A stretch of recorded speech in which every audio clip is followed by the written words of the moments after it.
विरार पश्चिमेत बुधवारी घडलेल्या दुहेरी हत्येच्या घटनेने परिसरात एकच खळबळ उडाली।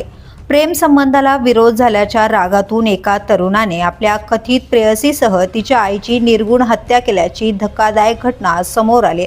नालासोपारा पूर्वेतील मोरेगाव येथे राहणारा शिवम उपाध्याय वय 27 वर्ष हा लग्नाच्या चर्चेसाठी विरार पश्चिमेतील गणपती मंदिर परिसरातील पूनम आकांक्षा इमारतीतील फ्लॅट क्रमांक 301 मध्ये आला होता।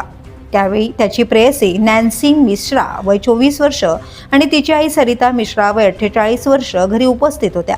लग्नाला आईचा विरोध असल्याने तिघांमध्ये वाद झाला।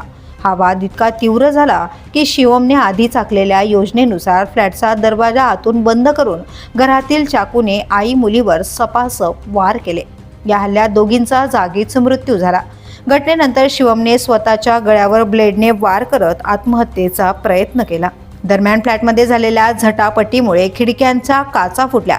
आवाज ऐकून शेजाऱ्यांनी तात्काळ पोलिसांना माहिती दिली। बोळिंज पोलिसांनी अग्निशमन दलाच्या मदतीने खिडकीतून फ्लॅटमध्ये प्रवेश करत दरवाजा उघडला। दोन्ही मृतदेह शवविच्छेदनासाठी पाठवण्यात आले असून जखमी शिवम उपाध्यायला संजीवनी रुग्णालयात दाखल करण्यात आले आहे। त्याची प्रकृती सध्या स्थिर असल्याची माहिती मिळते। या घटनेचा पुढील तपास पोलिसांकडून सुरू आहे। द पोलीस न्यूजसाठी अनिल शिरसाट, विरार।